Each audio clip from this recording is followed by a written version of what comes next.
Hi guys, welcome back. So glad to be here with you today. Jenna's back with me. Yes. I always love when Jenna's Excited back to be with back.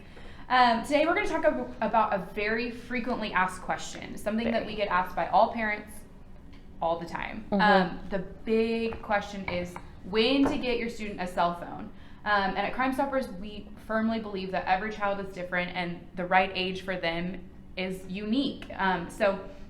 We're not going to give you a magical age. It's not going to be 13 or 14 or anything like that, but we are going to give you some things to think about and talk about with your student and really think about a lot of these things on your own before you consider giving them a cell phone. Absolutely. We just want to give you guys tips and tricks and tools on how to establish that perfect checklist of the questions you need to be asking.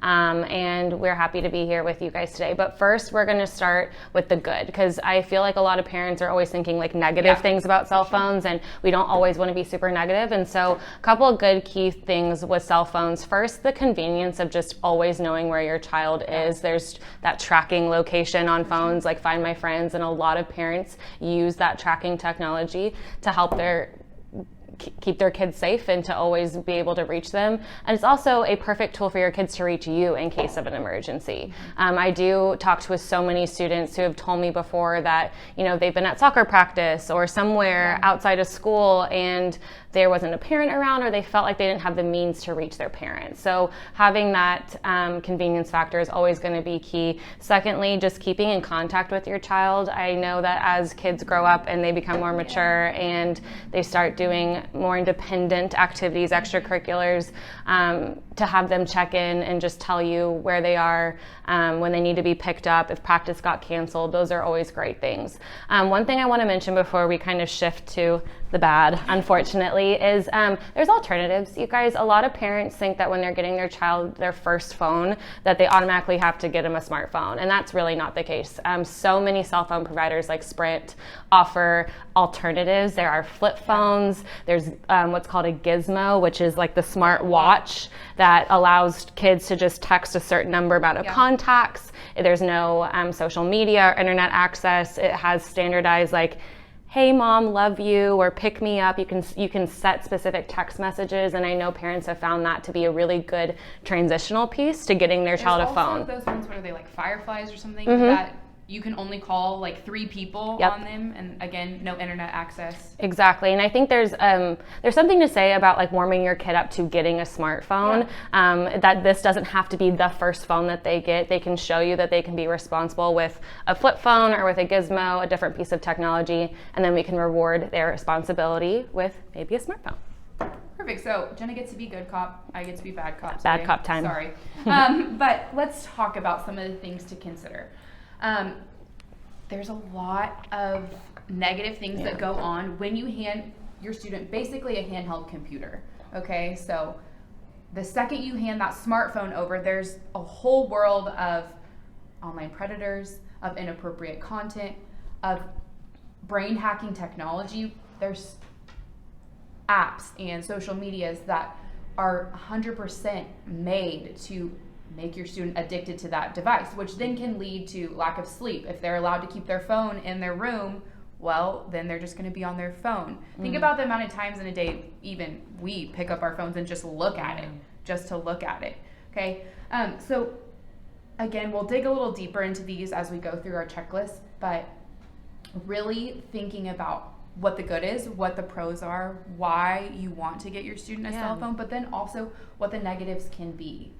Again, just like you can track your student, and that's a good thing to know where they are, someone else could track your student as well. So these are things to think about. And it's more so, we're just asking you guys to do your research and really think about maturity, and that's something that we're going to talk about in just a second. When you start seeing your kids' interests shift, and you know that your child always used to like to play outside, they were super creative, and the minute they get a tablet or a smartphone, they have access to these devices, and you're seeing those interests shift, and they're spending way more time on this than something that they used to love.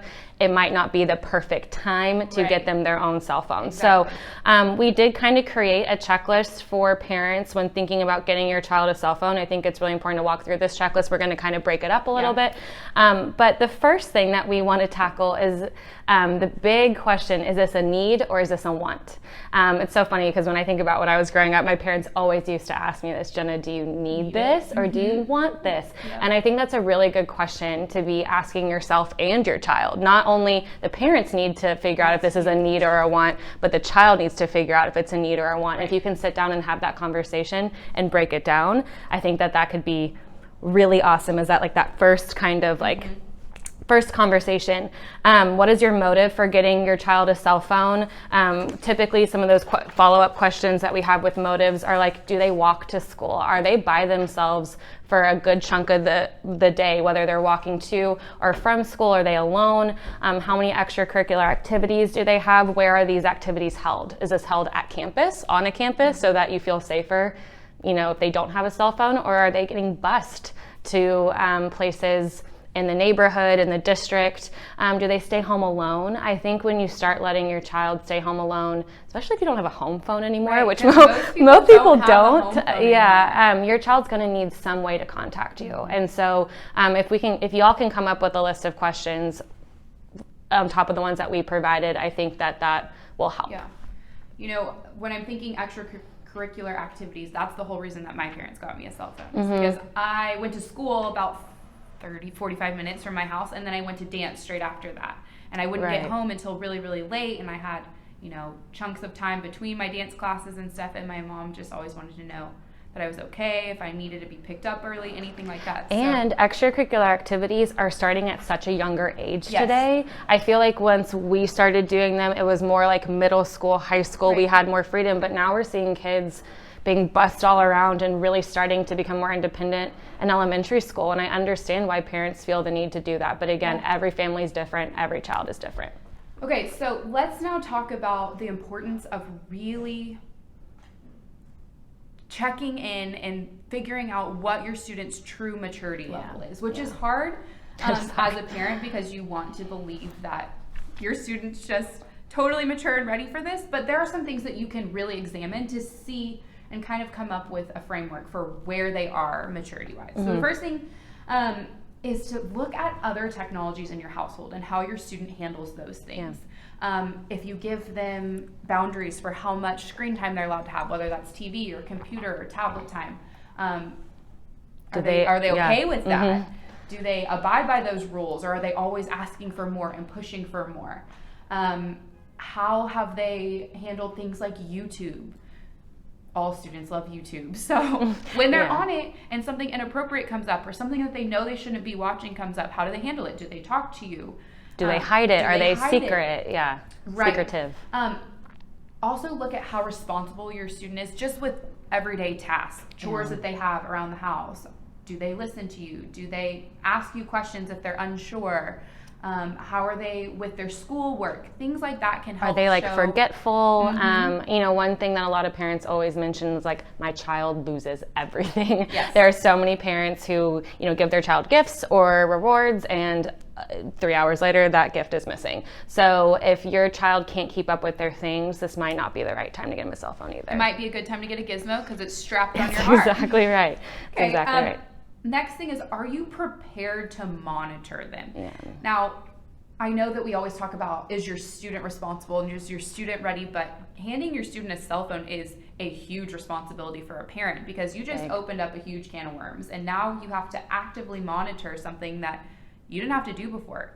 And there's always new technologies coming out, always new apps, always new games, always new websites that they're interested in, and you kind of got to stay up to date on that to, one, make sure that they're safe, but two, just make sure that they aren't seeing things that they shouldn't be seeing, or are actually following the rules. There's so many ways to get around parental guidances and boundaries and stuff like that. So just checking yourself and seeing if you're ready to spend the time on that. And to kind of, again, go off what you were saying, when it comes to your responsibility, I also want parents to feel prepared to tackle inappropriate content. Unfortunately, there is a ton of inappropriate content on the internet. It's the internet. One thing that we always say about the internet is that it's a shared space. We have to share the internet with every single person in the entire world. So you're going to have teeny tiny kids, you know, that are watching Peppa Pig and Paw Patrol and use YouTube for fun. But then we also have the other side. We have adults who potentially look up inappropriate things, something that could confuse or scare a child. And so when that happens, do you feel prepared to talk to them about it? You know, this is always a hard thing to tackle, but pornography is a huge discussion right now, and how much pornography is on the internet. And if your child does see an image like that, are you prepared to even have that conversation? I would really hope that if you were to give your child a cell phone, you would feel prepared to have that conversation, because it's probably going to happen. And I know that's hard and difficult, but kids are maturing really, really fast, and we have to support them. They're growing up with technology. So I just want to advise you guys to want to talk to your kids about it. Also, be the point people for your child. If your child sees something that makes them feel sad, scared, or confused, what we have always told them is to tell a trusted adult. And when we ask kids who their trusted adults are, their number one answer is mom and dad. And so if they feel the most comfortable coming and talking to you about what they saw, please just listen to them. Be a good listener, look at them in the eyes, hear what they have to say, and then kind of find a solution. You know what we always tell students about telling an adult is it shows maturity for you to go and bring responsibility that up on your own. So listen to them. Just like Jenna said, I'm just echoing what you said, because I feel like we message that all the time, and I want them to feel confident in their ability to come talk to their parents. Absolutely. Okay, so far we've kind of talked about things for you to consider as a parent, things for you to think about and kind of walk through as a checklist for yourself. Now we're going to move into things that you should talk to your students about, because this is a good time to start having open conversation with them about what they think. It's really important that you talk to them about, hey, this is not your cell phone. You do not own this device. This is the parent's cell phone that you are lending to them, and therefore you can very easily take it back. I think that that's a really good precedent to set, because then it makes them understand that this is a shared device. They can't keep things in secret, because you have every right to access all the things. So that's a good first thing to say when you're entering into this conversation. And then the next thing is to ask them, are they okay with you putting parental restrictions and guidelines on their device? And are they okay with following them, even if it's something that they don't agree with? Because you might not think of all the things that you want to put on their device right now, right before you hand them their phone. So you might not be able to lay out everything for them before you hand their device. You might see that something keeps popping up, and you might want to create a new rule. So just kind of talking to them about how they feel about parental restrictions, and how are they going to act, and what is acceptable to say or do if they don't agree with those, is huge and so key. I know my mom was always okay with me saying that I didn't agree, or even asking more questions. But at the end of the day, there was always a precedent of like, okay, if I say no at the end of your discussion with me, then the answer is still no. So you have to decide what's right for you and your family and your household. Okay, next thing to talk about with them is the inappropriate content situation, because we're trying to be sweet about it, but really it's going to happen. They're going to see something inappropriate on their device. The older they get, the more freedom they have on their phone, the more apps and websites they go to, and therefore the higher chance they have of seeing something inappropriate. So talk about that. What is your expectation for them if and when they see inappropriate content? And how are they to handle it? Are they to tell you? Are they to block it? What is the deal? Are there consequences if they don't? Talk about these things ahead of time. Kids do really, really well when they have guidelines. And I think when you can set a conversation, set a precedent of not only is this my phone, I'm just lending it to you, we're legally responsible for you and the content on your phone, but here are the guidelines on how we want you to handle things when they happen. You know, kids are going to mess up every once in a while. They're not going to always follow the guidelines, but if you can give them some sort of structure, I think that it really helps them make those better and informed decisions when they're using the phone, and that's really our ultimate goal. I think so too. Yeah. Completely. Are you good? Okay. I'm All good. right. On to the Last next one. last thing, you guys. Before we kind of close it out and just wrap it up, thank you for watching today. We really appreciate it. I know this is a tough question to tackle, because every parent, every household, every child is different, and we really understand that, and we just kind of want to give you a brief overview of things we think you should be thinking about because we work with students every single day. We have a really cool event that's coming up in October. October is National Cybersecurity Month, and we are partnering with Sprint, who's one of our amazing generous funders and partners, to kind of roll out this, what are we calling it? A cyber safety outreach day. And we're really, really excited. We are still kind of ironing out the details, but when we have more information about the event, the day that it's going to be held, what parts of Houston we're going to be in, we can't wait to share that with you guys. It's just going to be an amazing resource for parents and community members to come listen more extensively about cyber safety. We cover apps, games, restrictions, all the good, the bad, the ugly, and we want to just be able to provide you with as many resources as possible. So if you found this helpful, this is just a tiny, tiny snippet of what we talk about in those presentations. That they will be in 4 different areas of the city, so hopefully you'll find one that's close to you. Again, look for more information on that in the coming days. The last thing that I really want to talk about and touch on is just a couple quick things that you can put on your student's phone monitoring that will help for monitoring. Number one, our favorite one is Bark. Bark is great because it monitors every single thing that your student does and then screenshots anything that's going on your student's device that could be harmful or hurtful or inappropriate or illegal, and sends it to you in an email or a text message, and then it even gives you talking points about ways that you could bring that conversation up and what to do about it. So Bark is great. Life 360 is a really good one for location, just knowing where your student is. Like I have that with my mom who lives by herself, so I always know where she is. Teen Safe and Our Pact. Those 4 are vetted through us. We really like them. We've heard amazing things from parents, so we just wanted to leave you with 4 monitoring resource tools. Again, we really hope that you enjoyed this video today. We appreciate y'all taking time to watch, and we'll be back soon with another one. Bye.